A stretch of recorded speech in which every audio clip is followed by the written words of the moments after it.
Good morning, good afternoon, and good evening to everyone. Welcome to the Trade Policy Research Forum. My name is Ben Shepherd. I'm co-founder of the forum with my partner in crime, Hanna Norberg, who's also here with us. We've got a great session lined up today. If this is your first time at the forum, you should know that this is always our biggest session of the year. We do careers. Hanna and I are both really motivated to try and get people into a successful, happy career in trade policy. Whether you're an economist, a lawyer, a policy professional, trade specialist, whatever you may be, whichever part of trade policy you fit into. So every year we depart from our usual format, which is a research paper presentation that we do every month. And we do this session on careers where we invite people in. In the past, we've asked people about how they got their start in trade policy. We've talked about the major trade policy organizations. How do I get a job at the World Bank? And these sorts of questions that people come up with. Hanna and I are in a different category. We both work independently, and we'll say more about that as we're going along. But we've noticed over the last few years that there are more and more people asking the question, how can I either start my own business in trade policy, or how can I work as a consultant or independent professional giving out my services to other businesses? So we thought we'd do a session specifically on that. And we've gathered together a great group of professionals. I'm not going to introduce them because we're going to ask them to introduce themselves. They'll do a better job of it than I ever would in a moment. But we have Paul Baker from International Economics. We have Elitsa Garnizova, who's from the Trade Policy Hub at LSE. And we have Stephanie Noel, who works independently at her own law office. Paul, your hand is up. Do you want to jump in or no? Okay. No worries. So what I might do is just hand over. So I've told you a little bit about the forum and what we're aiming to do today. Why don't I hand over to Hanna to add her part of the introduction, and then we can make a start. Thank you so much for that, Ben. Happy anniversary. Yeah, happy anniversary. We've been doing this for 4 years now. Today, the TPRF forum turns 4. This month. So when we started, we thought we were going to have a little thing with 15, 20 people.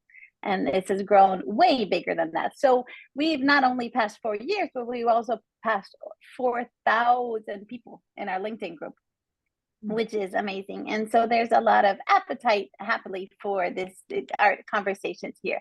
So people, welcome. Please do me a favor.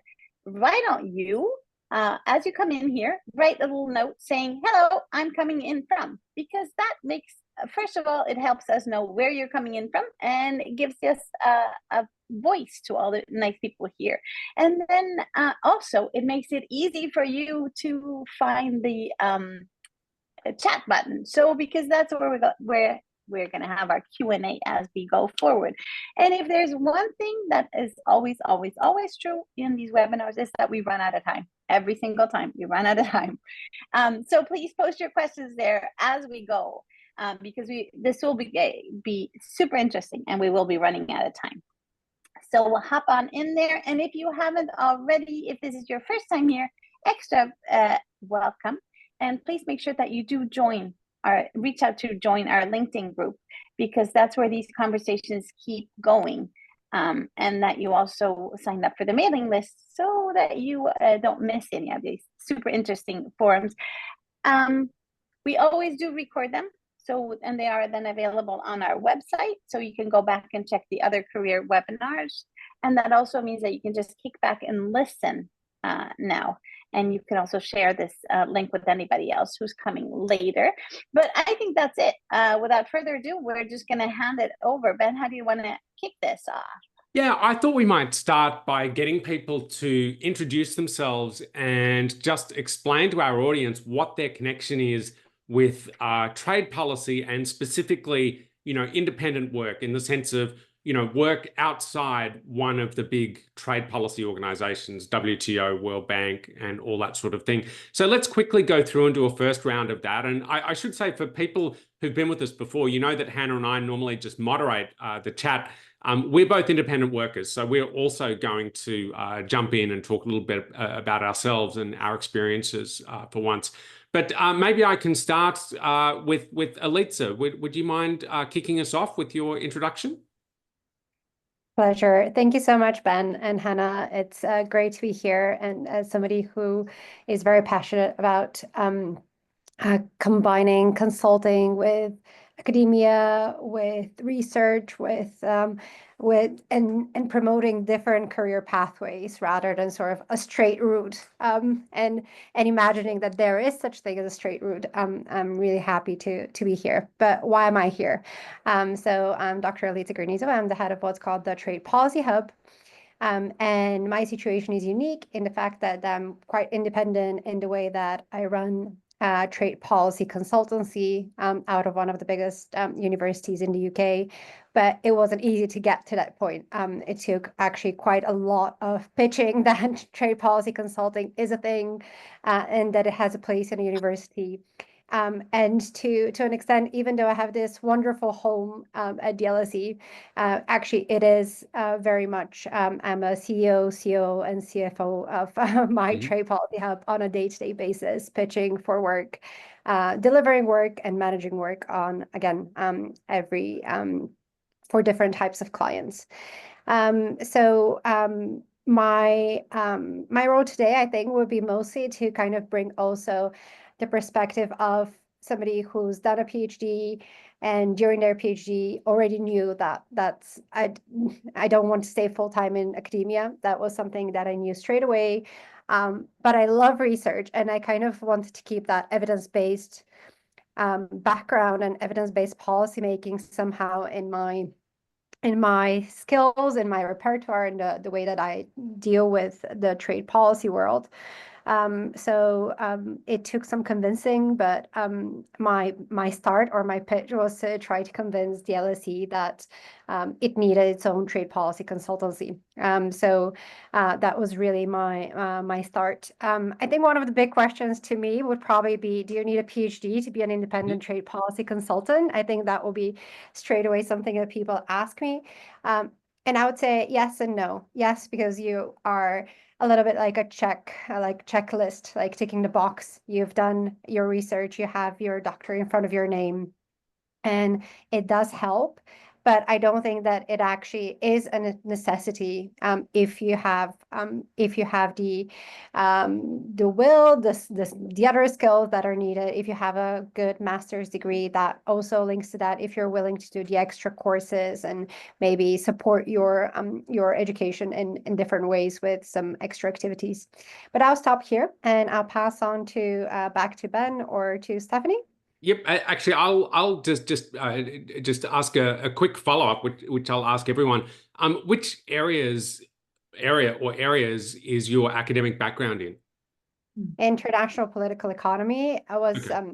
That was what I did my PhD in. But before that, so I had this thing.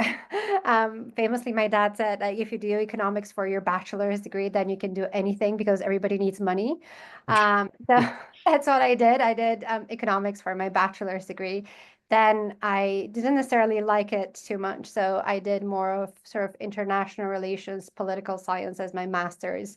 And then it all came together for my PhD, international political economy, sort of combining the more traditional way of economics, really, of how we look at the world from a political economy perspective, which I really loved. And that's my angle into trade policy.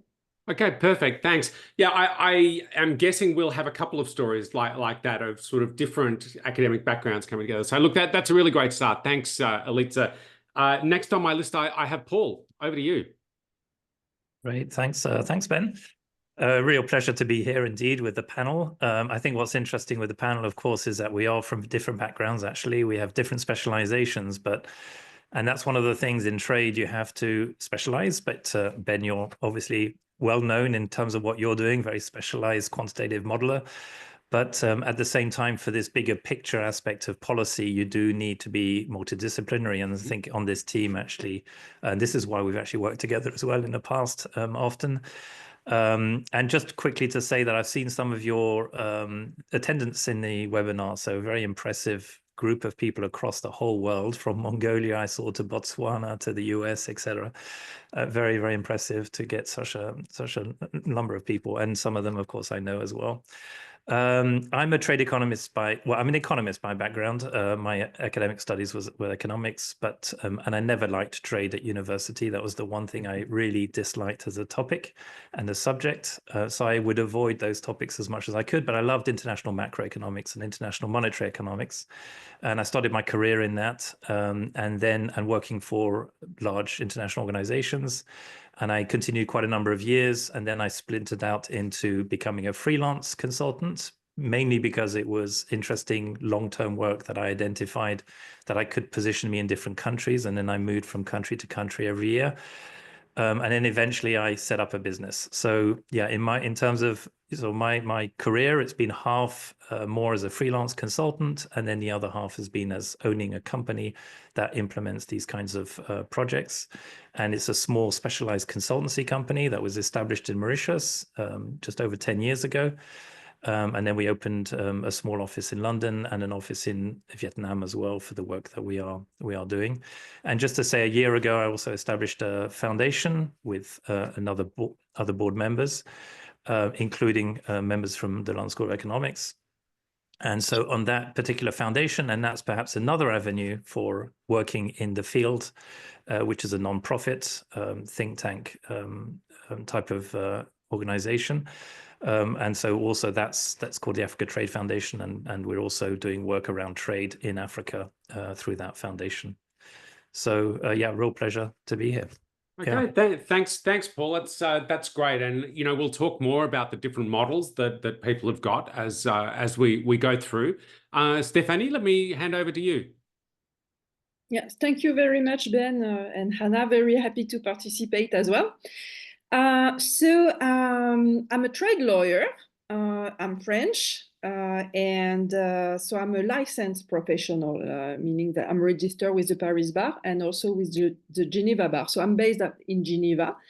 I work as a solo practitioner, and my background, well, I studied law, but not only. I'm kind of multidisciplinary, and I started working in big law firms. Just to give you some elements of background, because, and I think maybe later on we'll talk about the prerequisites and the challenges, but I think it has helped me a lot to start this way. That would be too difficult maybe to decide to freelance right off the bat. So that's the first thing. So I worked previously in Brussels. Now I'm based in Geneva.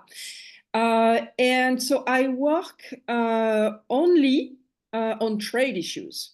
So I'm very much specialized, and I would say, so when I say trade, so I do a lot of advisory work relating to the compatibility of some measures with WTO law on the negotiation of free trade agreements. So it's quite comprehensive what I do. I don't work a lot on customs, but more on the regulatory side. And it involves also strategic policy issues. So you have to be quite multidisciplinary and quite open to other people's expertise, and you cannot be allergic to either economics or politics or diplomacy. Yeah. It's not possible. And I think that's what really interested me in the first place. Why am I a trade lawyer as opposed to I don't know, a business lawyer? So that's really motivated me to do this.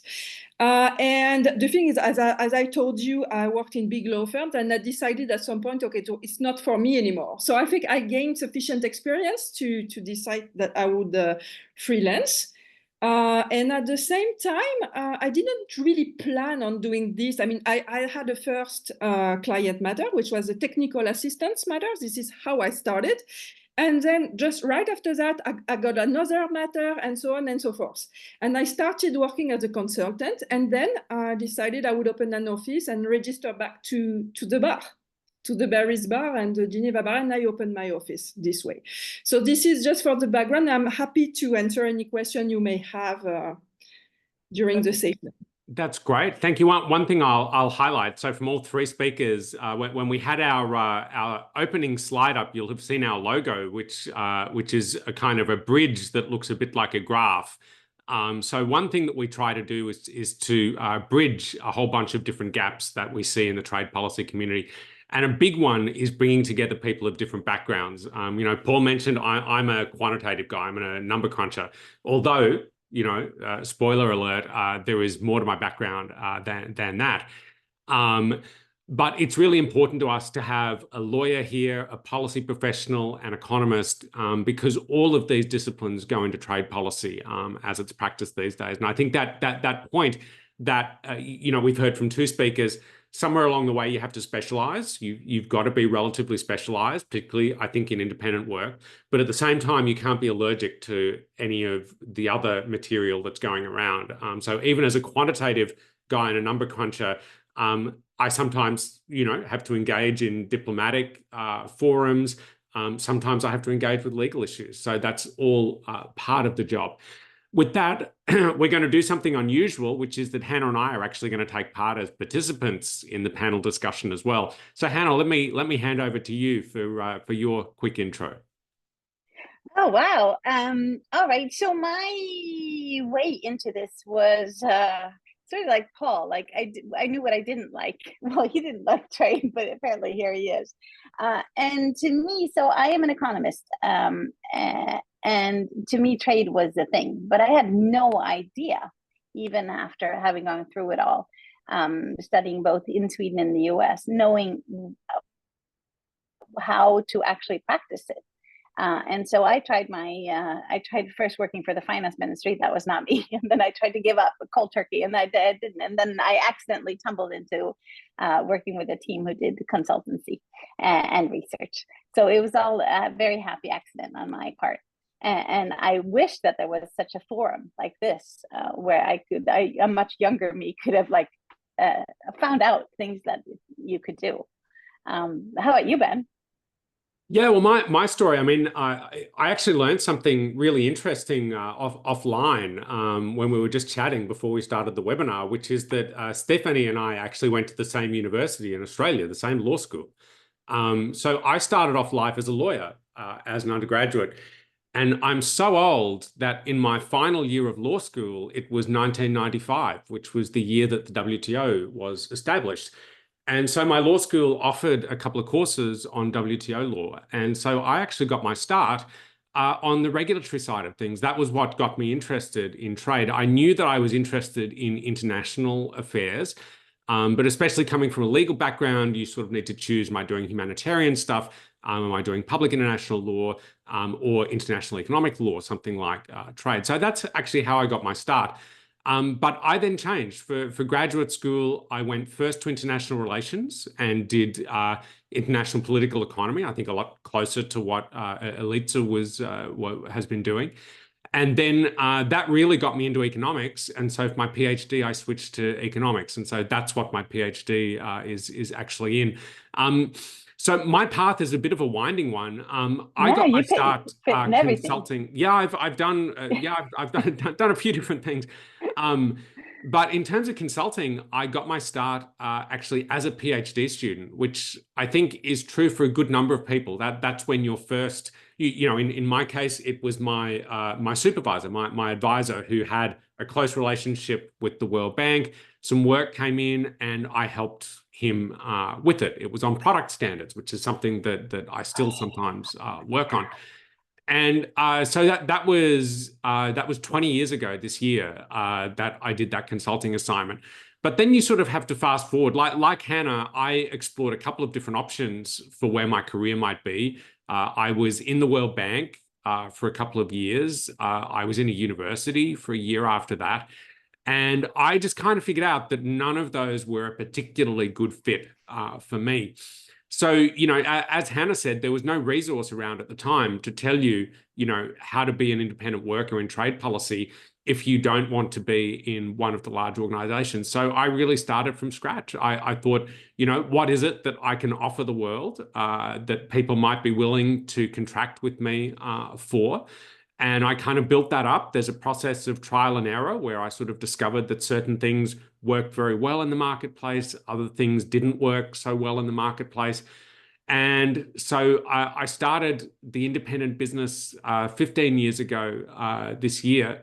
And, you know, I couldn't be happier doing it. Something that we'll probably talk about is, you know, the happiness quotient, you know, how it feels to do your own thing, have your own business as opposed to working in a large organization. But that's my story. And what I'd like to do is to go back a little bit to some of the things that we've heard from people. And I just want to pose a question more precisely. You know, how did you get, well, either how did you start your business or how did you get your first contract? Because I think we have a lot of people in the audience who are relatively early on in their career. And to me, the hardest part is getting a start in this. Once you get momentum, you know, the business can kind of roll on its own a little bit more. But climbing that mountain of getting, you know, either starting the company and getting it rolling that way or finding your first job. So maybe, Stephanie, you mentioned that you started doing compliance. It was a compliance type assignment, right? So maybe you can tell us a little bit more about how that came along and then how you built on it. Yes, absolutely. Actually, it was not compliance, it was technical assistance Technical first. assistance, sorry. And Yeah. then I got some anti-dumping matters just right after. Yeah. And so the thing is, and I think that's very important when you want to work independently, you need to have a strong network. And it's funny the way I got clients, and I'm still getting clients this way today, by the way. So it's not only to start, but that's something that I've noticed, that people in your network who recommend you, but not necessarily people who are the closest to you. So you might think you need to be, of course, you need a very strong support system, but you might think that people who are really close to you will actually bring you business. But most of the time, it's not at all. Like that people you have a good relationship with, but you haven't seen in years, but you still need to be visible to them. You still need to show that, showcase your expertise. And then one day they will think about you. So this is how I got there. And you need also, but that's something, you know, that's commonplace, that you need to have a good network. But you have to work your network in a very smart way. I mean, in the beginning, you may think you need to network all the time, to be there all the time, to go to, like, it's nice to do that, but you still need to keep contact with those people that you've met maybe 10 years ago. Because I got some very big client matters this way, really, by people who actually recommended me, who knew me. And some people you might be around you and they may not know what you do now. People forget about that. Yeah. So from time to time, you need to think at least once a year, you need to reconnect with people who might not be, let's say, in the trade policy field, not even. Because it's not necessarily people who you are close to and who work in the same field who will send you business. This is really good advice. So I'm taking I'm filing a few things away that we might come back to. You know, one is visibility and networking. How do you do this when you're independent? What tools do you use? How do you make it happen? And then the second thing I think is the non-linearity of it. You know, often, I'm sure we all do our share of mentoring. And, you know, I know that there's this impression when you're getting started that if I make the 5 right phone calls, one of them is going to pay off. Well, you know, sometimes, at least in my experience, it doesn't work like that. You make the 5 first phone calls, they introduce you to 10 more people, those people introduce you to 20 more people, and somewhere along the way, someone recommends you for a job.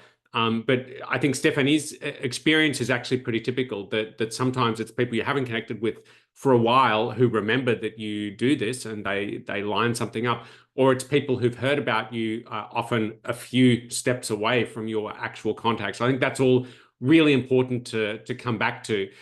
You know, Paul, maybe I can ask you, because I mean, your path is a little different in the sense that you have a multinational business. You have offices in Mauritius and London and Vietnam, as you said. You have employees and all this sort of thing. You know, firstly, how did you decide that you wanted that to be your model? And when you did decide, how did you go about making it happen?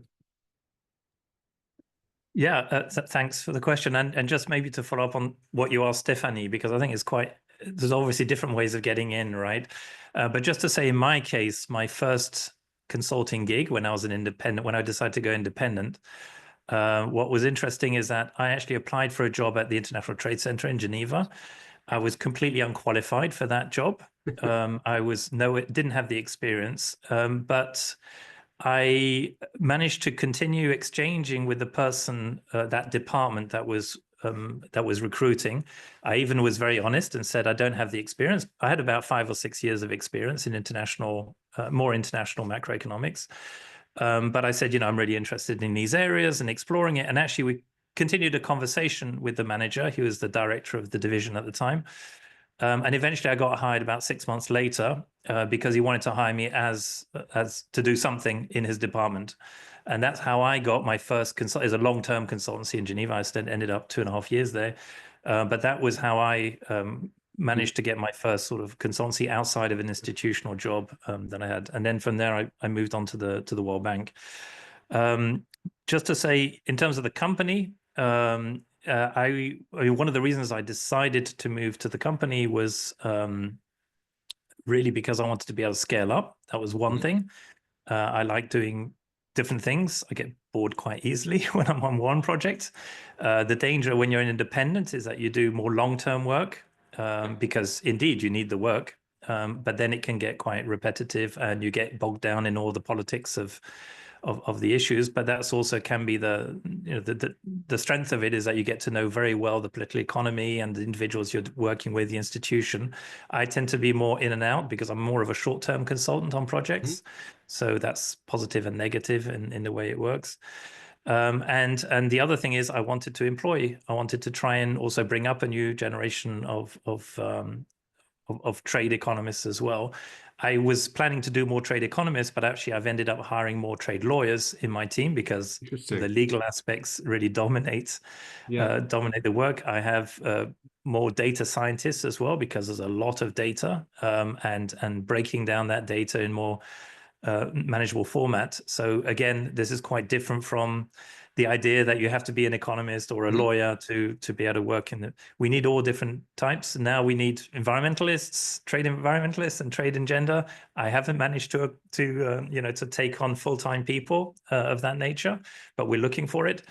So yes, it's evolved, and obviously you can't do all of that as an individual. Yes, you have sometimes more control. That also has its negatives. When you are big enough that you can acquire a whole team, Elitsa knows this, you also have disappointments in the team sometimes in the implementation. And you have, it's more complicated because then there's a whole project management aspect that takes you away from the purely technical work that you also have to manage. So, you have to be more versatile, I think, in doing that. And you have to also be accepting of taking quite a lot of risks. You have to finance a lot of the operations. If you're hiring people, they have salaries to pay and overheads to pay, and come what may, you have to pay those overheads. So I think that's perhaps why I got into it. And I don't know if I answered your question actually. You answered perfectly. No, that's really great. I see Elitsa's hand is up. I was coming to you next anyway, so why don't I just give you the floor? Great. No, I just what what Paul said really got to me, since I think that one of the things I can genuinely say is that I enjoy managing the projects, but I genuinely don't want to be a CEO forever. I kind of want to find the next amazing person that I want to grow and to take over. And I want to go back to doing research, and I want to create one company, spin it off, and then I want to create another company or another product and spin it off. And I'm just like Paul. I don't want to just for this thing to become bigger and for me to just manage more people. And I think that that's both an obstacle. That's definitely an obstacle. So a little bit, because the expectation is, yes, you're creating this spin out, you're creating this company for yourself. Let's grow now. So that's really often the expectation of when you go solo. Like, you're doing your own thing and you're going bigger and bigger and bigger. But sometimes you're kind of, I just want to do this thing. This is what I want to do. I don't want to manage like 10 or 15 or I don't know how many other people. And I recently listened to this podcast, and I think it was Martin Wolf from the FT who said he worked in the World Bank as well. And he just didn't like managing people. He didn't like constantly having to deal with annual leave and making sure that everybody is on payroll and paid, and people want to work 3 days per week, but also 1 weekend a year. Like the complexity of people relationships. So this of course is a little bit outside of our topic, but what I do is that I very much rely on people. I constantly work in teams, and I constantly coordinate very large teams for individual projects. And I love that. But then I can go home and I can close my computer, and I'm not responsible for like many, many people in an organization. And I think that working solo actually does that a little bit. That you can still be with other people, but you have your independence in the end of the day, and you have that flexibility to step away and say, this is my focus, this is what I want to do. I don't have to be you don't necessarily have to always be part of something like larger in that sense, in terms of so that reminds me of how sort of TPH got started. And it was that I found this super exciting public procurement opportunity, because to this day, the difference maybe with some of the work that others do is that we do a lot of public procurement. And for that, you need track record, you need like an institutional background. You cannot just go solo. Like I'm just 3 days out of university and I go and apply to work for the European Commission. So that's when having like a larger institution to work with. But then I found an opportunity and went and pitched it to a larger consulting team. And I said, I really want to do this. I cannot do this alone. Let's do this together. I can bring this and this and this. And then I brought other people to the consulting opportunity. And that was basically the start of TPH. I found something which I wanted to work on, but I couldn't work on by myself. I found other people and we worked on it together. So it wasn't necessarily the story of me having it wasn't by myself, actually. It was, I needed that institutional backing and I needed other people, but I also managed to, I think, really clearly articulate what is my value in that, what I can do for that project, how I can bring all the skills around the stakeholder engagement that I've done in the past, how I know very well the field, how I can work well with European Union stakeholders, etc. And just to give an example. And so it didn't have to be me, myself, and I necessarily, but it was like kind of a different kind of approach. And I still to this day, some of the things that really make my eyes sparkle are really big opportunities that I still cannot do. They are trade center of expertise or something like they're grand projects that take years to implement and to do. And so finding the right partners is really, really important. So even if it's just sending your CV to a large organization, this doesn't mean that you're being back co-opted in a bigger entity. That just means that you're putting yourself out there and you're saying, I am ready to work on things that align with what I want to work on. And for me, what I always tell people that approaches for work, I always say the best way for us to work together is for you to find something that you really want to do and you need some extra help to do it. Maybe you have the expertise to do 70% of the work or 60% of the work. Come to us and let me give you that backing that you need for you to do 100%. That's sometimes what it takes. You finding something super exciting that you're just so passionate about, you cannot imagine not doing, but then saying, maybe like Paul, maybe I'm not for this by myself, but if I find the right people to work with, this could work. I think this is it's a fascinating discussion that we're having about the balance between different things, right? So, what can I do myself versus what do I need help with? What do I need to be part of a team to do? And I think we all confront that when we work independently. There's only so much, even a superhuman trade policy specialist can't do the whole thing themselves. To think about the work that I do, maybe just to give a little more of my story, I work a lot on trade and services. And that's great. There's all sorts of interesting economics that you can do on trade and services. But some of the biggest projects I've ever done on trade and services are collecting data for services trade restrictiveness indices. Am I qualified to do that? Well, no, I'm not, because you need really great trade lawyers who can go through the legislation and regulations in place in different countries, and they can code it on a matrix. Once it's all ones and zeros, that's where I come in, and I can work my magic with that. But I've found one model that you have is obviously to start a company, to scale it up, to employ people, to do to go on that path. Another path is to have kind of a network where you're basically solo, but you have a group of people that you can bring together for individual projects. And so that's a choice as to which of those paths you want to go down. All of us have to make a choice between how much we want to do versus how much we want to manage. I'm someone, I enjoy the doing a lot more than I enjoy the managing, frankly. Probably part of why I'm independent. So, I've made choices that mean that sometimes, a little like Elitsa said, I don't go racing after the huge, multi-year, multi-million-dollar project. I partner with someone to do that. I get a defined role within their team. It might be doing modeling work, or it might be doing data work, or whatever. And that's kind of the way to go after some of those opportunities. But just to round out the discussion, but before I hand it to Hanna, I had a bit of a different experience when I set up the business in 2009. So I was coming off the back of a postdoc that I'd done for a year. And I'd been doing some consulting during that postdoc year, but basically the work that I'd been doing at the World Bank before I left. So I had, in a sense, a very easy launch of my independent career because I had my people at the bank who were happy working with me. They trusted me. The relationship was there. The pipeline of work was there.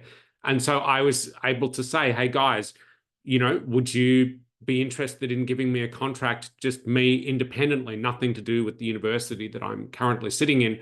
And they said, sure, we can try it. It's not a lot of obligation on us. If it doesn't work out, we never have to do it again. But if it does, obviously we can keep going. And so that actually gave me the start in my independent. I started a company at the same time. And that gave me the start as being kind of a full-time independent worker. And then what I found was that the really crucial thing was word of mouth. So I did some things to try and gain visibility. I had a website and all those sorts of things. But the crucial thing is word of mouth. And I think the point, it was probably Stephanie who made this point earlier, once a year, you need to kind of connect with people. You need to make sure they remember who you are, that you're still doing what you do. If you're just getting started, you need to do it a lot more than that. Networking is absolutely crucial. And I will say one of the great things about the age that we're currently in is that people are way more willing to do this stuff online than they were 6 or 7 years ago. So no matter where you are, you can reach out to people you admire, people you think might have good advice for you, and you can always ask. The worst thing that will happen is they just say no, and then you're right back where you started. So nothing worse than that can possibly happen. Hanna, let me hand over to you. Do you want to tell us about your move and your kind of first gigs? Yeah, well, it was not as grand as yours, let me tell you, and not as easy. So 10 years ago, I was working with this really cool team who did economic modeling. And as we were doing that, I realized that trade policy was completely changing. It used to be about tariffs. And then now it was everything but tariffs. And I had this drive, this urge that I wanted to become a trade policy advisor. And in that case, I needed to know the whole trade chain. But I didn't know anybody who knew that. And I didn't know anybody who would hire somebody to do that. So I went totally cold turkey. So my then 10-year-old son built me a website. I came up with the term, with a role for myself. I call myself the trade economist. I knew no one because this was like before LinkedIn. This was before, I knew a handful of people in Brussels that I had done work for. And so then I just went. So I started going to conferences and I started going to places, and it was like so embarrassing because everybody had affiliations and everybody was with somebody, and I was with me. And I had this website that my 10-year-old son had built, and I wrote a little note on the backside of the business card because it really wasn't finished and I didn't really know what to put on it. But my drive is that I'm super curious and I want to know. And then I'm also a huge fan of people. So I find people who know the things that that I want to learn. And then I just fangirl and I read up on things. And then I have to ask them questions and go on. And so that's sort of what was my drive. So there was this fear of like showing up, really, like, who am I? Like, people are like, oh, and who are you with? And it's like, no one. And why are you here? Because I'm super curious. Like, I want to know. I have to find this out. And I just, by luck, you know, I got jobs doing all these things that are the different parts of the trade chain, like working with implementation of trade agreements and working with the quality infrastructure and regulations and with all the different parts that I really, really, really wanted to learn. And then networking, and then moving to DC and getting to know people. And then that's, you know, the Trade Express that I run, that is everything, that is connecting people all across this. And that's sort of the glue, and that's the excitement that I work on. But I wouldn't necessarily recommend it. And especially if you hate networking, do not pick my path. But I love it though. I really, really, really do love it. And if there's one thing that is out there, is that everybody hates networking. So everybody loves the person who comes up and says, hey, Ben, you know, I'm Hanna and I've read all your papers and I'm super curious about this. And you know what I really like is this. And what do you think about? Nobody's ever turned me down on that. And to spend time on networking, and you can do it online, right? And to spend time investing in a conversation. So I'd be like, hey, Paul, you know, I've seen that study that you do, or Elitsa this and that. And so not just reach out to people randomly and ask them for something for me, but actually start a conversation and tell them why you want that conversation and what it is that you want to, that you're interested in or passionate about, or what it is that you would like to learn from them. Surprisingly, very, very few people, if any, have turned me down. And I think this is, that's also been why you reached out, and that's why we're doing this, right? So it's all, once you dare to put yourself out there, magical things happen. I think that's a really good positive message to take away. You know, firstly, relationships matter. And, yes. you know, it doesn't matter what sort of personality type you have. Hanna, I'm going to go out on a limb and say you're relatively extroverted. I am relatively introverted. You can still network. There are different ways and styles of doing it. But I think Hanna's right. The more you can turn it from, you know, I'm trying to get something from you, to, you know, here's something you've done that I'm interested in and I'd like to learn about and I'd like to talk to you about, the more likely you are, you know, for every 10 emails to get 3 or 4 people saying, yes, sure, let's meet, as opposed to, you know, one person saying, let's meet. So I think that's a really good message.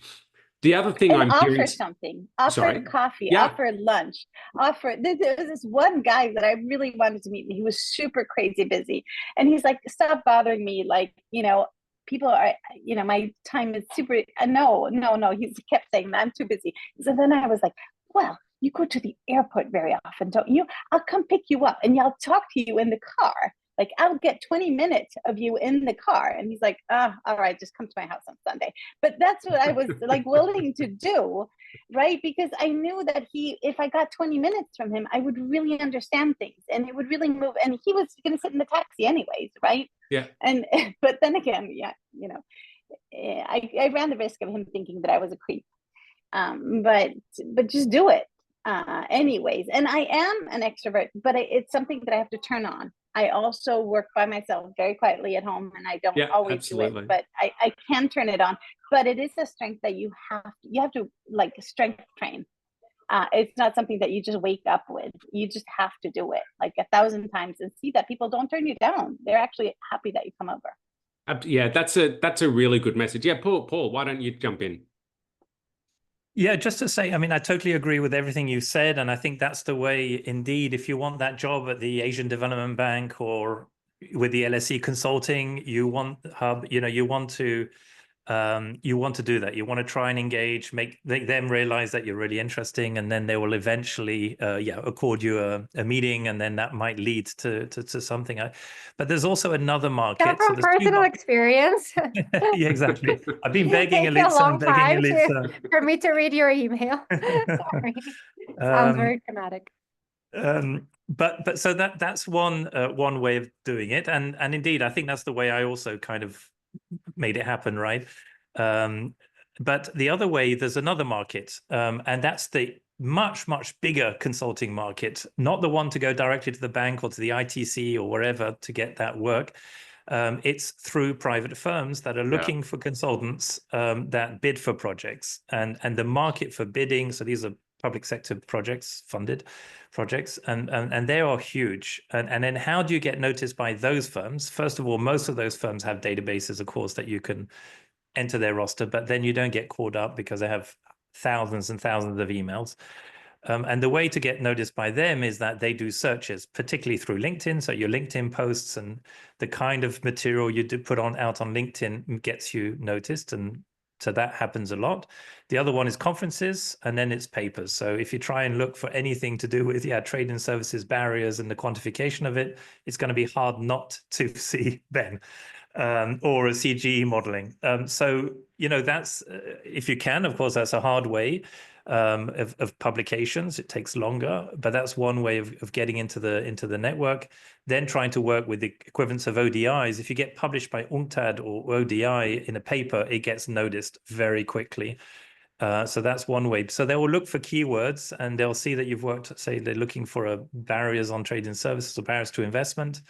And they will just put that in. The people looking for the jobs are not necessarily experts. They're looking for the keywords, and they will see within LinkedIn you've got those keywords. Same for your CV. It has to be really geared for those keywords that they're going to be looking for, or they'll reject you. They reject me even on projects that clearly I would have the experience, but I haven't used the right keywords in my CV to get identified. And they are the recruiters, strangely enough, for the majority of projects. So you have to be aware, I think, of that. That's a really good tip, and maybe I can ask Stephanie how it works for people with a legal background. I mean, I'm not sure what model you operate on. Do you hire junior lawyers sometimes to help you with projects, or how does this play out for a lawyer looking to get started? You're on mute. Apologies. Yeah, That's fine. I don't necessarily recruit, but I just wanted to pick up on what you all have said about networking first and gaining visibility. I wanted to react to that because I think, yes, that's very challenging, especially in the legal profession, because just to give you an idea of the market, because you mentioned big organization in economics and so on and so forth, but we lawyers, we are in a market where there are big law firms, especially American law firms. So there are not so many independent lawyers. So how do you stand out? That's the thing. And you may think, okay, I'm going to try to get small and medium-sized companies as compared to big law firms. Actually, I just noticed, no, you can even do work on bigger client matters, because those people, some small and medium-sized companies, don't necessarily see the value in hiring a trade lawyer. It's so specialized that you work mainly with government, big company, or trade associations. So I would say it's very good to network, especially in the context of trade associations. Mm-hmm. Try to be involved in those activities, because people who are members of this organization can be your clients later. This is how also you have to network. And talking about LinkedIn and conferences, and of course you have to do that. You have to be visible. And networking, I think, is not good if it's too superficial, because you will realize when you're independent that time is the essence. You spend a lot of time, just to give you an example, I may charge only 50% of my time. The rest, I do business development. So you don't have so much time to spend on networking. So you can still go to cocktail and then have chit chat with people, but it's better to have meaningful conversation on substance. And the way to approach that would be, look, I wrote a paper. When you do this, try to build on that. You wrote a paper, then you try to communicate around that. You may want to share with other professionals. That works perfectly on LinkedIn, for example. Just ask their opinion, ask people for their opinion.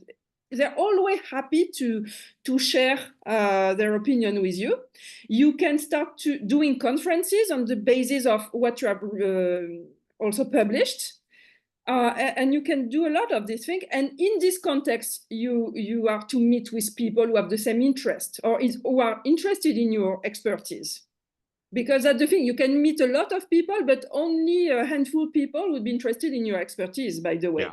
So if you, let's say you have a conference at the trade association specializing, I don't know, just an example, the steel industry, and you have published a paper on that, and then you are there expressing your opinion and showcasing your expertise, you have more, you increase your chance of being hired. Because it takes a lot of time just to write paper, to do things, but at the end of the day, you need to be efficient. And that's the way you can maybe do that. So I don't know if it speaks to your experience as well, because maybe the legal market is a bit different. But I mean, I think the market space is different, but yeah, no, that some of what you said absolutely speaks to me. So I think engaging on substance is really important. When I think of the the interactions with people that I really remember, and where I file it away with a note saying, make sure you call this person for these particular types of assignments, it's where you've had a really substantive discussion. It's always nice to meet people at a cocktail party or for coffee or whatever. I mean, that's fun, it's nice, it's enjoyable. And sometimes it can be very helpful, but where there's substance, I think that really adds an extra dimension. I'm conscious that we're getting towards the end of our session. And so what I'd like to do is just to go around the group for kind of a final wrap up. And what I'd like to ask everyone to do, when I think about people going on the market now, whether they're looking for institutional jobs or looking to work independently, I am struck by how much the market has changed since I was doing this 20 years ago. I think it's a lot more competitive. There are a lot more universities producing a lot more graduates in the full range of areas that are relevant to trade policy. So, what is the number one biggest thing that you would say to someone graduating, let's say from their master's degree in 2024 and thinking, well, I'd like to do some consulting in my area of choice? What's the number one piece of advice that you'd give them to try and help them make that happen? Elitsa, maybe I can start with you. Yes.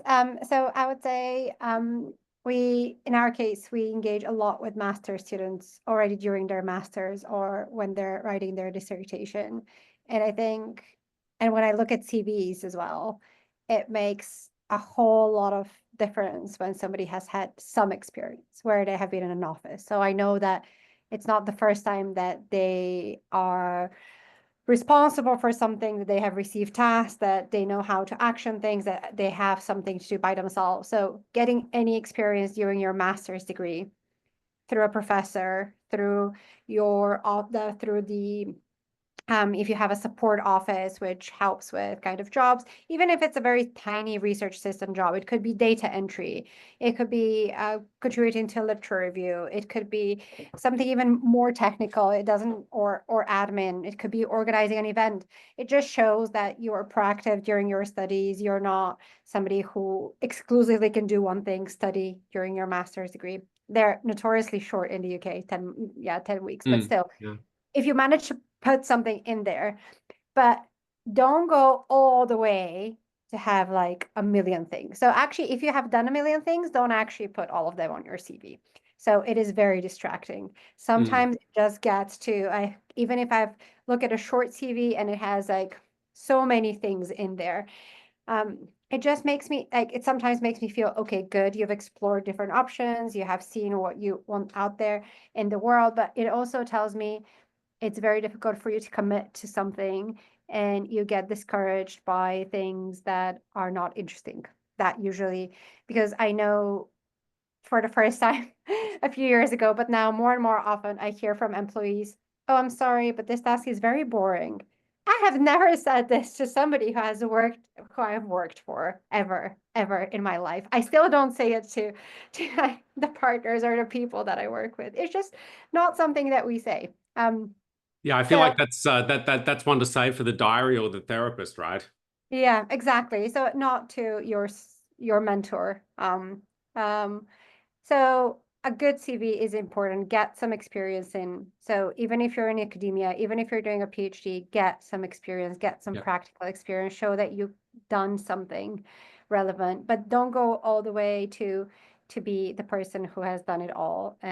Or at least even if you have, you don't have to put it on your CV. It makes you who you are, and that's really valuable, but it doesn't have to be on there. And never, ever, ever say to your mentor that that a task is tedious or boring and you don't want to do it. Well noted. Thank you. Stephanie, maybe I can ask you, a particular piece of advice for a young lawyer starting out in 2024. For a young lawyer, well, it depends. At the very junior level, what I would recommend before deciding to go solo would be to make sure that they're properly trained. Yeah. So as I said, I was not completely, I worked with big law firms. And the reason why I left that big law firm and I wanted to become independent is because I feel it's more rewarding at the end of the day, because we haven't talked much about that, but that's true. Yeah. And I liked the idea of doing business development, and at my level, I could not do that. And I discovered right after that, I was pretty good at doing it. So it's also a skill. So I really enjoy doing this. But I would say first, you need to go through that. You need to make sure that you gain experience. And it's true as well that big law firms train you pretty well. But I would recommend, and that might be one of the mistakes I made, because I'm trying to give advice based on what I was good at, but also I learned from my mistakes sometimes. So before going after a big name, you need to find the boss first.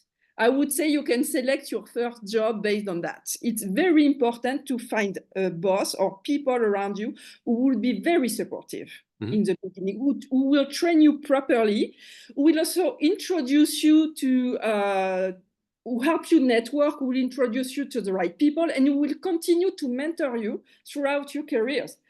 I met, like, very early in my career, especially in Australia, people who are still supporting me today. And it was very in the early stages.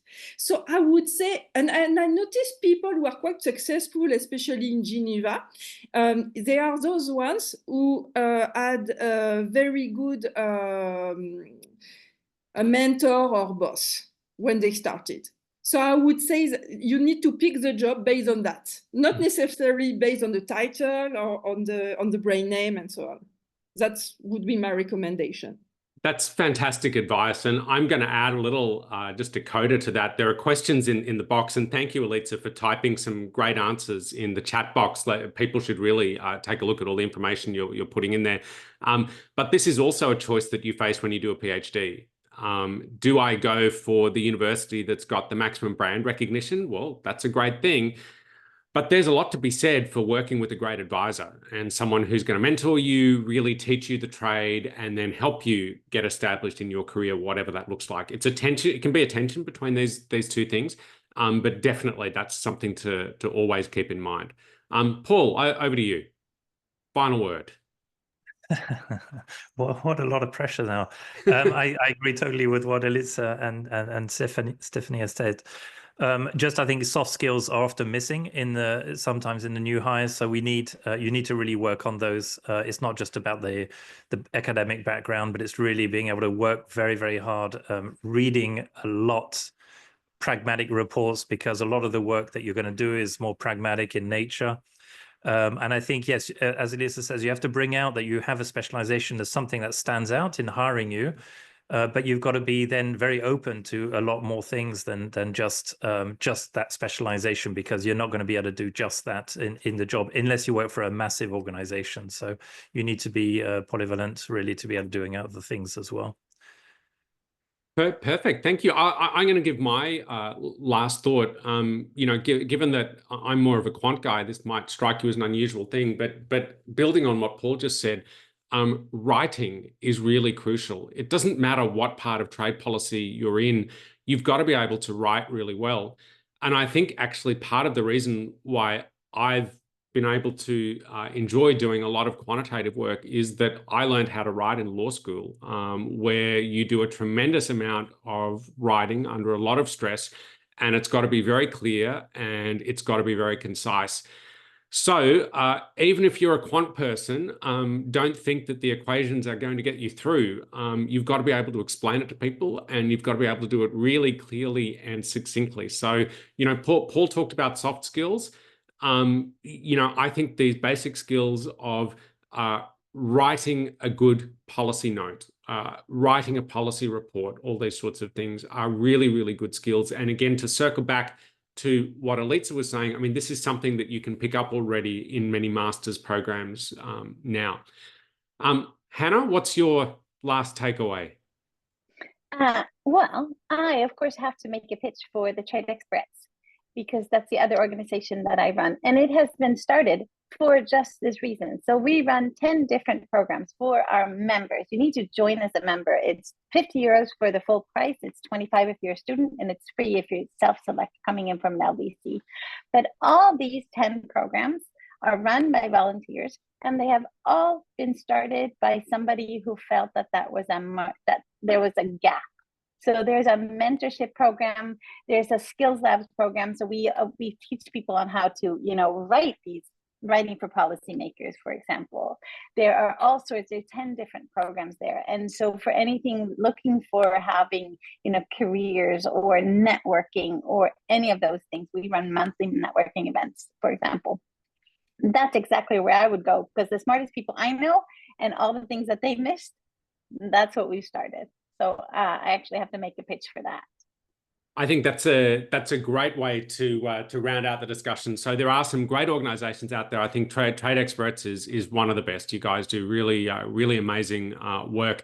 To anyone who is not aware of it, please take a look at the website, and you'll see some of the fantastic programs that they've set up. Let me thank our panel. As Hanna said, we literally always run out of time, so today was no exception. We could go on certainly for another hour. Paul, Stephanie, and Elitsa, who had to unfortunately leave for another call, thank you very much for sharing your time and your experience and your expertise with us. As Hanna said, we have a pretty active LinkedIn group, 4,000 or 5,000 members at the moment. I'm hoping you won't mind if people reach out to you on LinkedIn if they've got questions, things they'd like to follow up on. But again, I think that was a really great session. And, I feel like I would have benefited from this when I was at this stage. So I think that's really the kind of the litmus test for all of us when we do a session like this. So thanks to our panel. Let me quickly advertise our next session. We're going to be talking current issues on November 21st.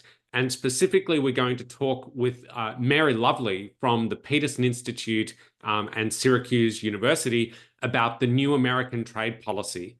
I'm sitting here in New York City. You may know that in the United States, we have a small event taking place on November 5th, which will have some implications for trade policy one way or the other. So we'll be talking to Mary about that, and it's going to be moderated by our board member, Michael Ferrantino, who was formerly lead trade economist at the World Bank. So if you're interested in current events, if you're interested in really any part of trade policy, please do come along and join us. It'll be 9 a.m. again, East Coast time in the US on November 21st. So thanks everyone, panelists and participants today, and we look forward to seeing you again in the future. Yes, thank you so much, everybody. Thank you. Thanks. Thank you. Bye-bye. Bye. Thank you for all the great questions, people.